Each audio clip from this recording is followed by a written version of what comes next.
We're now in our second game of the Loop region, which is Chicago, and we're up against a Western Conference team, which is the only Western Conference team in this region, and it's Minnesota Timberwolves, sorry, and they've got a lineup of Chauncey Billups, Kevin Garnett, and Terrell Brandon.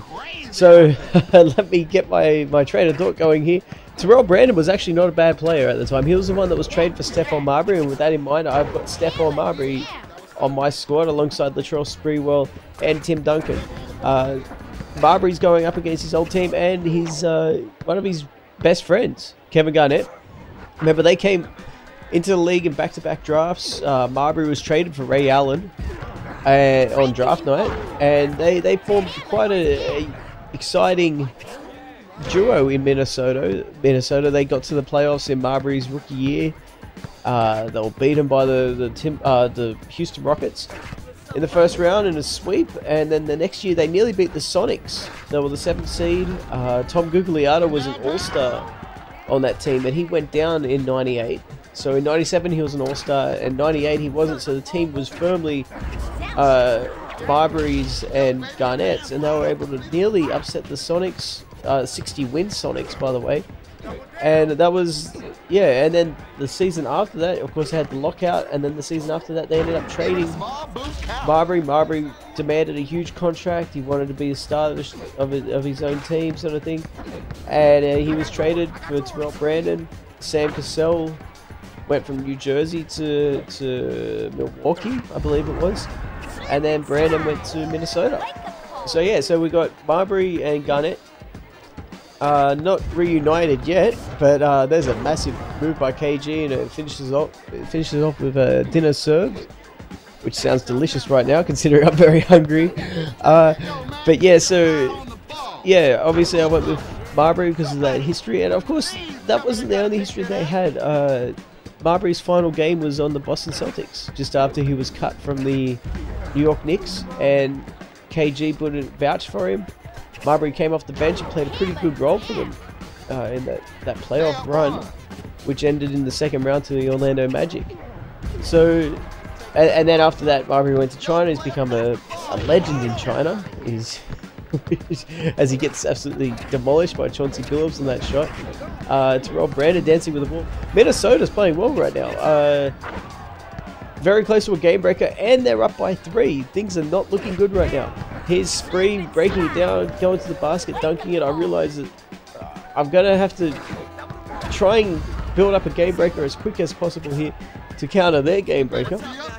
It's about to go down, which they get right now. So I got Marbury with the ball. I'm going to try and draw out KG. If I can draw out KG, that's a huge pick. I probably should have put the shot up at that point when KG was down. Maybe we've got an easy offensive board. Billups with a big steal. I'm in all sorts of trouble here. If they get a 4-point swing, they could be up by 7 here, but a massive steal back by Sprewell. That was huge. That was absolutely monstrous. I'll talk about Spree after this. We'll see if I can dribble it out. I'm chased by Billups. I'm dribbling around. Just want that game breaker to expire. I don't care what happens. Put up the shot. The game breaker's expired. I miss it. It's okay, but I'm still down by... Look, I'm still down by 3, and they've got possession here. Billups puts up a 3 and nails it, and I'm down by 5. So I'm still in all sorts of trouble. So Sprewell, as I was saying, I was going to talk about him. Oh, before I talk about him, how bad was that shot? He shoots it from behind the backboard. He gets it back, but it's all right. Marbury is able to somehow get something out of that possession. But yeah, Latrell Sprewell was traded from the Knicks to the Timberwolves in the offseason 2003, and him, along with Sam Cassell, ironically, who was involved with the Marbury deal, was able to help Kevin Garnett finally get out of the first round. They had the best record that year. KG was the MVP, and they made it all the way to the conference finals, but before being knocked off by the Lakers in 2004. So Spree's got some history. Timmy Duncan has history with KG. Obviously, he's never played for the Timberwolves. He's been Spurs all his career, but early on, those two were often compared, and it was kind of like a, you know, who would you pick? Who would you take? Here's my game breaker, by the way, now, which is important. Now I can get right back into the game. I've got to use it wisely. I'll take a wide open 3 from my favorite spot for shooting game breakers. I'm able to see the entire court, and somehow I've got the lead. It wasn't looking good when I was down, what was it, 4 or 5, whatever it was, and I was sorry when I was down 3 and they had their game breaker up, but somehow I got the lead. I think that's Terrell Brandon throwing up a left-handed sky hook from nearly 3-point territory, but it wasn't, so thank goodness for that. Here's Spree with the ball. The defense is a lot better. I can't just shake him with like one dribble move now, which is good. Marbury puts up a ugly shot, and despite the fact that I've battled all the way back, I'm playing terribly right now. I should be down by a lot more. I thought I timed that block good with Timmy Duncan, but KG threw it down. But getting back to the Duncan and Garnett comparison, back in the day, there was a very popular argument, who would you take? And a lot of it came down to, well, you know, would you take Riggs? But, you know, is that a fair statement? Because obviously Tim Duncan had some superior teammates in David Robinson, Mario Elliott, Sean Elliott, etc. And KG, whilst he had Stephon Marbury for the early part of his career, there was a long time where he was by himself and with no real star players.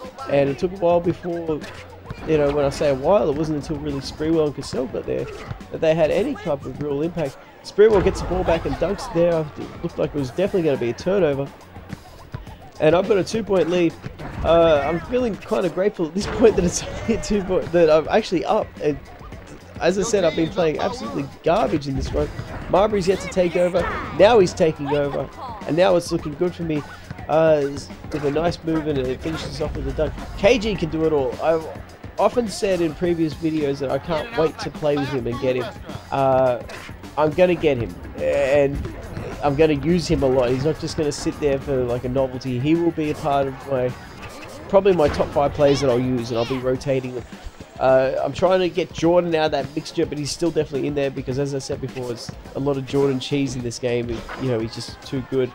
So T-Mac's in there, Iverson's in there, Alonso's in there at this point, and I think KG will definitely be in there too. And Timmy Duncan's probably the 5th one, not including MJ. So that's all well and good at this point. I'm up by 3. I'm bewildered that I'm still up. I'm not going to give it up, but that was a tough shot. You know, I'll tip my hat to him on that occasion because I did that up. So like I backed off him. That was just a stupid play by Marbury.